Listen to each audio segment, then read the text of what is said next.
पिछले लेक्चर में हमने देखा था कि इलेक्ट्रिक डायपोल क्या होता है और उसके आसपास किस प्रकार इलेक्ट्रिक फील्ड फैलाई जा सकती है।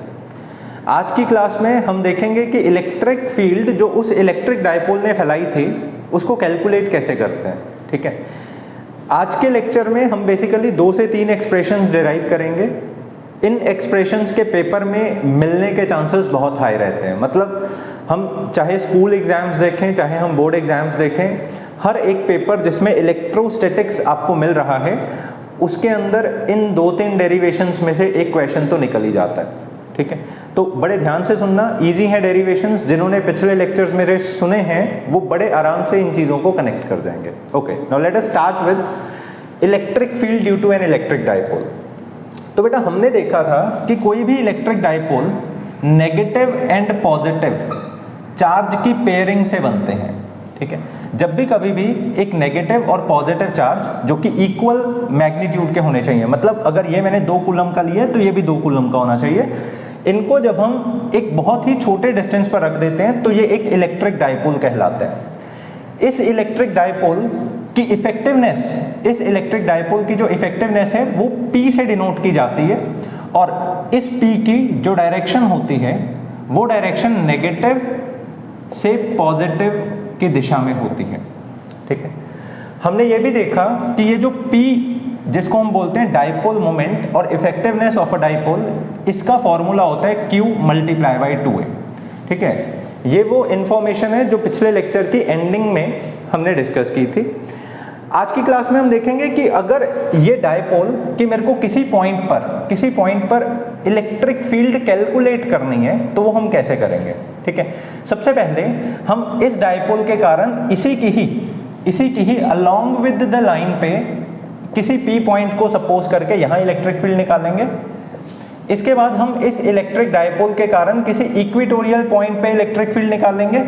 इसके बाद हम किसी भी पॉइंट पे, मतलब चाहे वो इक्वेटोरियल हो चाहे वो एक्सियल हो, किसी भी पॉइंट पर इसके कारण इलेक्ट्रिक फील्ड निकालेंगे। ठीक है, तो सबसे पहला एक्सप्रेशन हम शुरू करते हैं एक्सियल पॉइंट। जब भी कभी भी आपको किसी डायपोल के ही स्ट्रेट लाइन पर इलेक्ट्रिक फील्ड निकालनी हो तो स्ट्रेट लाइन पर आने वाले पॉइंट को एक्सियल पॉइंट का भी नाम दिया जा सकता है। तो बेटा अगर कभी भी आपको पेपर में एक्सप्रेशन दिखे जिसमें वो लोग आपसे पूछ रहे हो कि डायपोल के कारण किसी एक्सियल पॉइंट पर इलेक्ट्रिक फील्ड निकालो, तो घबराना नहीं है। मतलब उसके स्ट्रेट कोई पॉइंट आप सपोज करोगे, वहीं पर ही आप इसकी इलेक्ट्रिक फील्ड निकालोगे। ठीक है, okay, now let us suppose आपका जो डायपोल है उसमें आपने -q चार्ज दिया और +q चार्ज दिया। इसके बीच का डिस्टेंस आपने रखा 2a। आपने जो पॉइंट डिसाइड किया वो P पॉइंट डिसाइड किया और वो P पॉइंट इसी की ही स्ट्रेट लाइन पर लाई कर रहा है। हमें अगर इस P पॉइंट पर इलेक्ट्रिक फील्ड कैलकुलेट करनी है तो कुछ स्टेप्स हैं, ये स्टेप्स हम हर एक डेरिवेशन में कॉमन ही यूज करेंगे। ठीक है, तो जब भी कभी भी इलेक्ट्रिक फील्ड निकालनी है तो बेटा सबसे पहला काम क्या करो, इस डायपोल का सेंटर पॉइंट कंसिडर कर लो। ठीक है, जिस पॉइंट पर आपको इलेक्ट्रिक फील्ड निकालनी है उस पॉइंट का सेंटर से डिस्टेंस r सपोज कर लो। अब क्योंकि इस डायपोल के बीच का डिस्टेंस आपने 2a माना हुआ है तो हम सेंटर से यहाँ तक का डिस्टेंस a और सेंटर से दूसरे चार्ज तक का डिस्टेंस a मान सकते हैं। ठीक है, एक बात हम ऑलरेडी समझ चुके हैं पिछले लेक्चर्स में कि ये जो पॉजिटिव चार्ज है और ये जो नेगेटिव चार्ज है, इनकी जो इलेक्ट्रिक फील्ड लाइंस फैलाने की टेंडेंसी होती है वो कुछ ऐसी होती है। मतलब if there is a positive charge, इसकी इलेक्ट्रिक फील्ड ऐसे आउटवर्ड फैलेगी, and if there is a negative charge, इसकी इलेक्ट्रिक फील्ड हमेशा इनवर्ड फैलेगी। ठीक है, तो ऐसी छोटी छोटी बातें याद रखनी है आपको। तो मान लिया जाए अगर ये एक पॉजिटिव चार्ज है, इसने यहाँ पर जो इलेक्ट्रिक फील्ड फैलाई होगी वो आउटवर्ड डायरेक्शन में फैलाई होगी। नाउ लेट अस से ये जो इलेक्ट्रिक फील्ड है this is due to positive charge. इसी तरह से ये जो नेगेटिव चार्ज है, इसने जो यहाँ पर इलेक्ट्रिक फील्ड फैलाई होगी वो उल्टी दिशा में फैलाई होगी, तो मैंने बोल दिया कि ये नेगेटिव इलेक्ट्रिक फील्ड है। किसी भी चार्ज के कारण इलेक्ट्रिक फील्ड निकालने का फॉर्मूला होता है 1/4πε0 Q/r²। अब आप जानते हो पॉजिटिव वाला चार्ज है तो यहाँ पर चार्ज क्या आएगा, +q। हम ये भी जानते हैं कि इस पॉजिटिव वाले चार्ज का डिस्टेंस हमने कहाँ से लेना है, P पॉइंट से लेना है। तो अगर सेंटर से डिस्टेंस इसका पूरा का पूरा r है, इसमें से अगर मैं a माइनस कर दूं तो q से p तक का ही डिस्टेंस हो जाता है, ठीक है ना। तो हम यहाँ पर r की प्लेस पर क्या लेंगे, पूरे r में से a को माइनस कर दो, ठीक है, मतलब r माइनस a का होल स्क्वायर। इसी प्रकार अगर आपको किसी नेगेटिव चार्ज के कारण इलेक्ट्रिक फील्ड निकालनी है इस पॉइंट पे, तो वो किसके बराबर होगा, 1/4 pi epsilon naught minus Q upon कितना डिस्टेंस है, r एडेड विद a, मतलब r प्लस a का होल स्क्वायर। अब स्टार्टिंग में मैंने आपको बोला था कि मैं इलेक्ट्रिक फील्ड निकालना चाहता हूं डायपोल के कारण। बेटा डायपोल बना किससे है, पॉजिटिव चार्ज से और नेगेटिव चार्ज से। तो अगर मैंने पॉजिटिव की इलेक्ट्रिक फील्ड निकाल ली और नेगेटिव की इलेक्ट्रिक फील्ड निकाल ली, तो टोटल इलेक्ट्रिक फील्ड किस प्रकार निकल सकती है, पॉजिटिव की इलेक्ट्रिक फील्ड को ऐड कर दो नेगेटिव की इलेक्ट्रिक फील्ड के साथ, ठीक है ना। तो इसी तरह से हमने पॉजिटिव की electric field 1/4 pi epsilon not q upon r minus a का होल स्क्वायर ऐड कर दिया 1/4 pi epsilon naught minus q upon r plus a का होल स्क्वायर। बात सबको समझ में आती है, ठीक है। तो इसको अब सॉल्व करना है, नॉर्मली वैसे ही सॉल्व करना है जैसे हम किसी मैथमेटिकल इक्वेशन को सॉल्व करते हैं। क्या कॉमन ले सकते हैं दोनों में से, 1/4 पाई एप्सिलॉन नॉट को कॉमन ले लेते हैं, q को कॉमन ले लेते हैं। अंदर क्या बचा, 1/r माइनस a का whole square minus 1/r plus a का होल स्क्वायर, ठीक है। तो ये चीज समझ में आ गई। इस चीज के साथ में हम एक अपनी बेसिक नॉलेज और अप्लाई करते हैं। देखो बेटा, एक्चुअल में जो डायपोल होता है उसके बीच का डिस्टेंस बहुत छोटा होता है। हमने समझा था कि इस नेचर में डायपोल कौन सा एग्जिस्ट करता है। इस नेचर में डायपोल एक एटम के अंदर एग्जिस्ट करता है जिसमें न्यूक्लियस एक पॉजिटिव चार्ज की तरह माना जाता है, इलेक्ट्रॉन एक नेगेटिव चार्ज की तरह माना जाता है, ठीक है।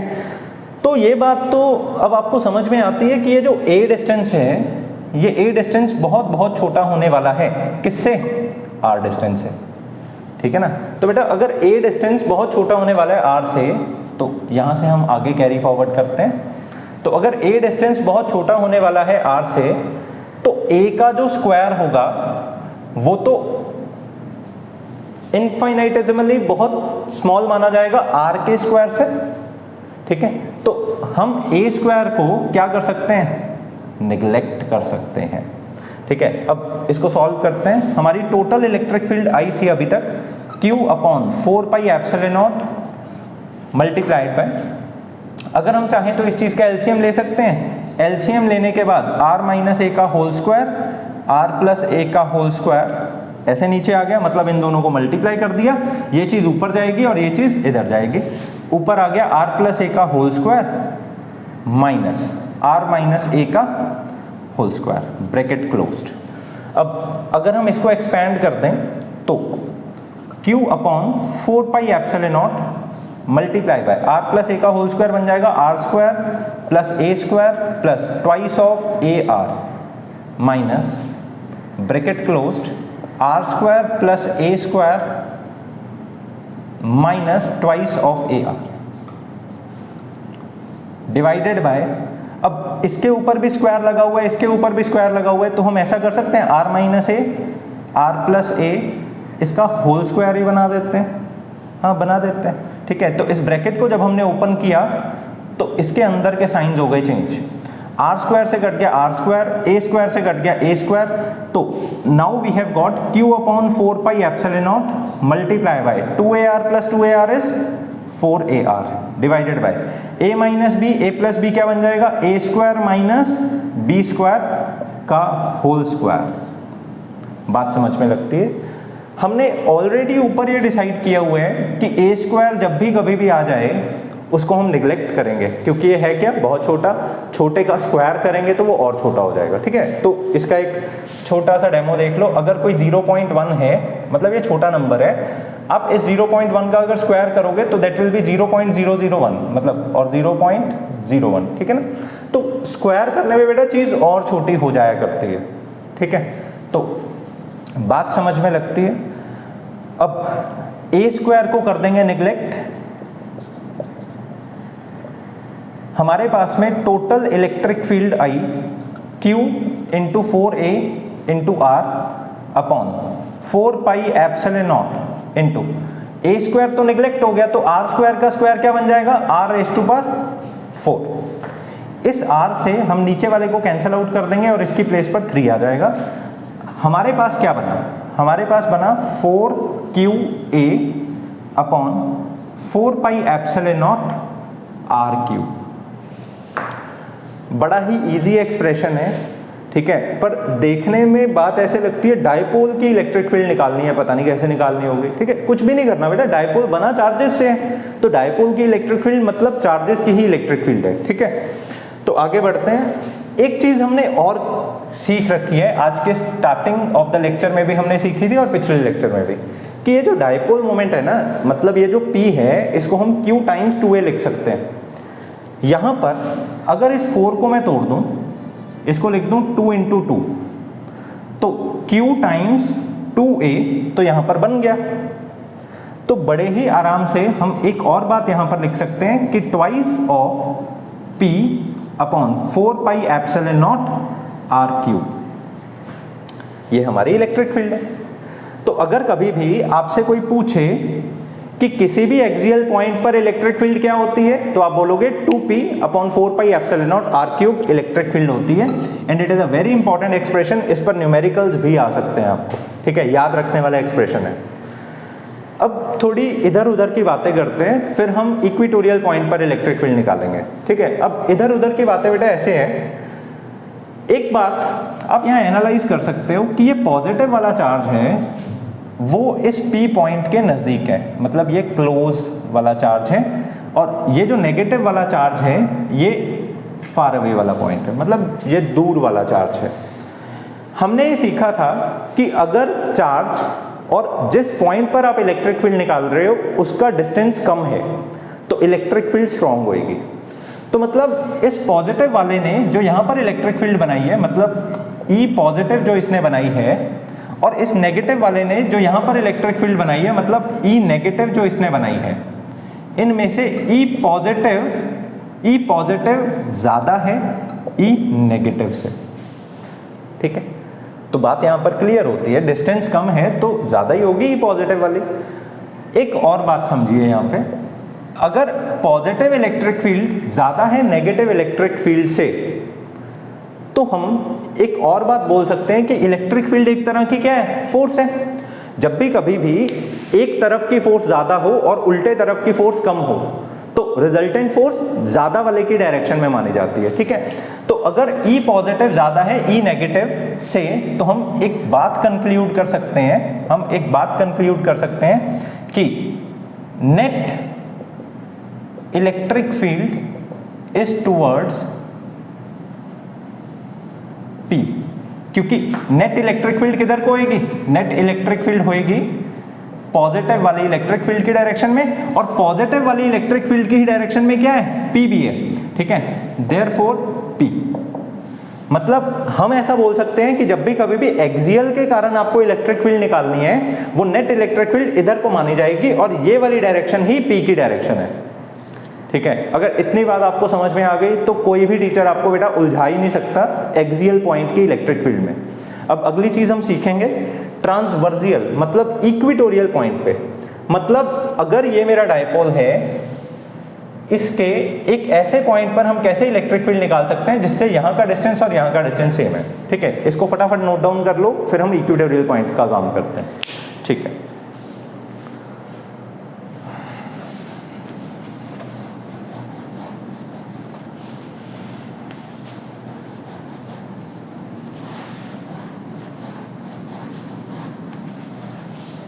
Okay, second expression, that is electric field due to a dipole at equatorial point। ठीक है, मान लिया जाए हमारे पास में एक डायपोल है -q और +q चार्ज से बना हुआ। इस डायपोल के बीच का जो डिस्टेंस है वो 2a है। हमें किसी ने बोला कि एक P पॉइंट पर इलेक्ट्रिक फील्ड निकाल कर बताओ इस नेगेटिव और इस पॉजिटिव चार्ज के कारण। ठीक है बेटा, जब हम P पॉइंट पर इलेक्ट्रिक फील्ड निकालने लगते हैं, हमने सीखा हुआ इलेक्ट्रिक फील्ड के टॉपिक में, जहां पर इलेक्ट्रिक फील्ड निकालनी हो वहां का डिस्टेंस हमेशा सेंटर से कितना माना जाएगा, r। एक बात और हमने सीखी थी, जहां पर इलेक्ट्रिक फील्ड निकालनी हो वहां पर बस एक यूनिट पॉजिटिव टेस्ट चार्ज रख दो। मतलब तुम इलेक्ट्रिक फील्ड निकालने वाले पॉइंट पे ना एक पॉजिटिव चार्ज रख दो छोटा सा, वो छोटा सा पॉजिटिव चार्ज जितनी फोर्स महसूस करेगा वो ही उस जगह की इलेक्ट्रिक फील्ड होगी। बात समझ में आती है? ठीक है, तो ये नेगेटिव चार्ज है, ये पॉजिटिव चार्ज है। पॉजिटिव वाले चार्ज ने यहाँ पर जो इलेक्ट्रिक फील्ड बनानी है वो अपनी ही लाइन में बनानी है। ठीक है, ये है पॉजिटिव वाली इलेक्ट्रिक फील्ड। नेगेटिव वाले चार्ज ने जो इलेक्ट्रिक फील्ड बनानी है वो इनवर्ट डायरेक्शन में बनानी है। ठीक है, तो अब लेट अस इमेजिन कि यहाँ का जो एंगल आपका बना हुआ है ये थीटा एंगल है, ये वाला एंगल भी क्या है, थीटा। ठीक है, इसको हम थोड़ा और क्लियर कर देते हैं। ये माइनस क्यू चार्ज है, ये प्लस क्यू चार्ज है। ठीक है, इस तरह से लाइन ज्वाइनिंग है, हम इस P पॉइंट पर निकाल रहे हैं। इसका सेंटर से जो डिस्टेंस है वो r है।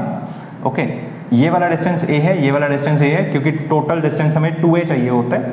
अब इसके कारण जो हमें यहाँ पर इलेक्ट्रिक फील्ड मिल रही है वो इस डायरेक्शन में मिल रही है, इसके कारण जो हमें यहाँ पर इलेक्ट्रिक फील्ड मिल रही है वो इस डायरेक्शन में मिल रही है। ठीक है, अब यहाँ का एंगल थीटा है, तो हम ऐसा मान सकते हैं कि इसके साथ में भी एंगल कितना बन रहा है, थीटा।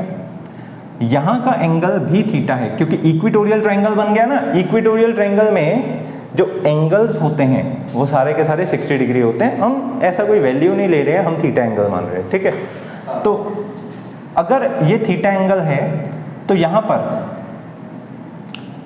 भी एंगल हमारा थीटा ही बनेगा।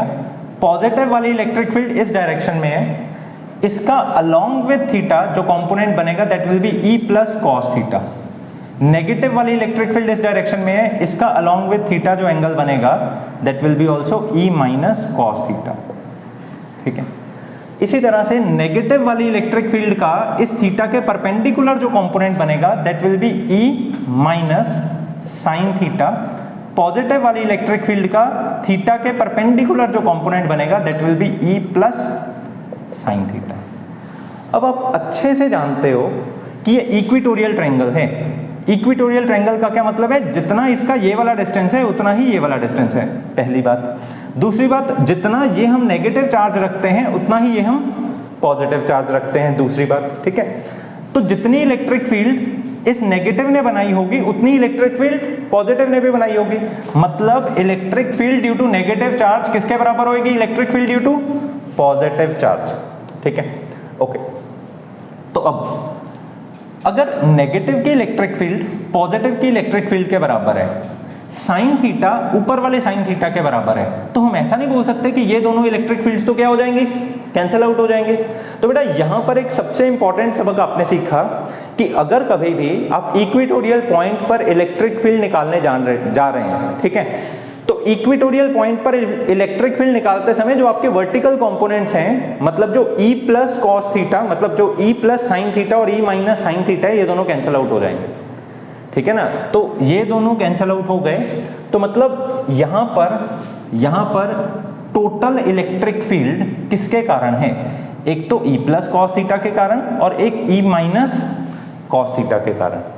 ठीक है, तो सबसे इंपॉर्टेंट पॉइंट अभी हमारा डेवलप हुआ है कि net electric field at P is due to E plus cos theta and E minus cos theta. इसको बेटा पेपर में जरूर लिखना। ठीक है, मतलब डायग्राम ड्रॉ करके अगली बात जो आपकी होनी चाहिए वो यही होनी चाहिए। ठीक है, इसी के ही साथ में बढ़िया अगर आप ये भी मेंशन कर दोगे कि E plus sine theta is equal and opposite to E minus sin theta, therefore cancelled। बात क्लियर? ठीक है, अब मेरे को इस पॉइंट पर टोटल इलेक्ट्रिक फील्ड निकालनी है। अगर मेरे को इस P पॉइंट पर अगर मेरे को टोटल इलेक्ट्रिक फील्ड निकालनी है वो क्या होगी, E plus cos theta and E minus cos theta का सम होगी। हम ये भी जानते हैं कि E प्लस और E माइनस तो भाई सेम है, ठीक है। तो एक काम करते हैं, हम इस E प्लस और E माइनस को इक्वल टू E मान लेते हैं, ठीक है। अब ये E होगा क्या, ये E होगा 1/4 पाई एप्सिलॉन नॉट, जितना इस चार्ज ने यहाँ तक इलेक्ट्रिक फील्ड बनाई है। कितनी बनाई है इसने यहाँ तक electric field, plus Q upon, अब डिस्टेंस कैसे लेंगे, देखो बेटा यहाँ से यहाँ तक का डिस्टेंस हमने क्या मानना है, R, यहाँ से यहाँ तक का डिस्टेंस कितना है, A, तो ये वाला हाइपोटेन्यूज का डिस्टेंस क्या होएगा, under the root of R square plus A square. बात समझ में लगती है। तो अगर नीचे मेरे को डिस्टेंस का स्क्वायर रखना है तो मैं क्या रखूंगा, under the root of R square plus A square का होल स्क्वायर। तो हमारी नेट इलेक्ट्रिक फील्ड मतलब हमारी E वाली इलेक्ट्रिक फील्ड किसके बराबर है, 1/4 pi epsilon not Q upon R square plus A square, ठीक है। रूट से वो स्क्वायर हो गया कैंसिल। बात क्लियर हो गई, ठीक है। ये बेसिकली मैंने पॉजिटिव चार्ज के कारण निकाली है, तो ऐसा करते हैं इसको पॉजिटिव ही मान देते हैं, ठीक है।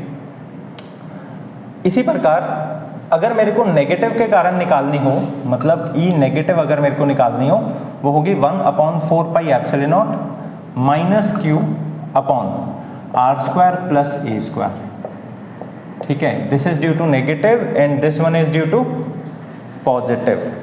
अब अगली बात हम करते हैं कॉस थीटा, क्योंकि बेटा ये और ये तो सेम है, तो अगर ये और ये सेम है, कॉस थीटा भी सेम है, तो क्या मैं इसको ऐसा लिख सकता हूँ 2E कॉस थीटा। तो मैंने पॉजिटिव को भी E लिख दिया, नेगेटिव को भी E लिख दिया और टोटल इनको क्या बनाकर लिख दिया 2E कॉस थीटा, ठीक है। अब कॉस थीटा की जगह पर क्या भरेंगे, देखो E की जगह पर क्या भरेंगे वो तो हमने इंतजाम कर लिया, पर कॉस थीटा की जगह पे क्या भरेंगे, देखो बड़े ही आराम से आप यहाँ विजुअलाइज करो कि एक ट्रायंगल है, कॉस थीटा बेसिकली होता क्या है, बेस अपॉन हाइपोटेन्यूज, ठीक है। इस ट्रायंगल का एंगल है ये, तो इसके साथ वाला क्या माना जाएगा, बेस। तो मतलब बेस यहाँ पर क्या है, A, हाइपोटेन्यूज यहाँ पर क्या है, हाइपोटेन्यूज है under the root of R square plus A square. बात समझ आई ना सबको। तो हमने ना सारा इंतजाम कर लिया, E को क्या रखना है और कॉस थीटा को क्या रखना है। तो हमारी टोटल इलेक्ट्रिक फील्ड यहां पर डेवलप हो गई 2 टाइम्स E को रख दिया Q upon 4 pi epsilon naught R square plus A square, bracket close, ठीक है। ओके, इसी के ही साथ में कॉस थीटा के प्लेस पर हमने रख दिया A upon under root R square plus A square. बात सारी की सारी समझ आ गई। अब सबसे पहला काम करते हैं, हमने अभी अभी जब एक्सियल की थी तब भी समझा था कि P किसके बराबर है, 2 टाइम्स A इंटू Q। तो मतलब ये 2 है, ये Q है और ये A है, इसको क्या लिख सकते हैं P and divided by 4 pi epsilon naught R square plus A square की पावर क्या है 1 and R square plus A square की पावर यहां पर क्या है 1/2। तो अगर बेसिस सेम है तो पावर्स क्या हो जाएंगी, ऐड हो जाएंगी। तो ये अपना क्या बन गया, R square plus A square की होल पावर 1 प्लस 1/2। तो बेटा हमारी नेट इलेक्ट्रिक फील्ड मतलब हमारी टोटल इलेक्ट्रिक फील्ड यहां पर क्या डेवलप हो गई, P upon 4 pi epsilon naught R square plus A square 1 plus 1/2। मतलब एक में अगर आधा जोड़ देंगे तो 1.5 बन जाएगा, ठीक है। अगर 1.5 बन जाएगा तो ये क्या बन जाएगा 3/2। तो हमारी जो टोटल इलेक्ट्रिक फील्ड है इस इक्वेटोरियल पॉइंट पर वो किसके बराबर है, P upon 4 pi epsilon naught R square plus A square whole raise to power 3/2 के बराबर। एक बात और हम सीख चुके हैं कि ये जो A स्क्वायर है ये बहुत बहुत छोटा है R स्क्वायर से, तो जो बहुत छोटा होता है उसको हम निगलेक्ट कर देते हैं, ठीक है ना। तो हम यहाँ पर भी ये बात को लिख देते हैं A square is very very smaller than R square therefore neglected. तो अगर निगलेक्ट हो गया तो हमारा ये क्या बन गया, ये A स्क्वायर हट गया, बस R square whole raise to power 3/2 बन गया, ठीक है ना। अब इस स्क्वायर से ये नीचे वाला 2 काट देंगे तो हमारे पास होलसम ये एक्सप्रेशन क्या बन गया, ठीक है, आर क्यूब। ठीक है, तो इसके पिछले वाले स्टेप को भी रिकॉर्ड कर लेना और इसको भी देखो।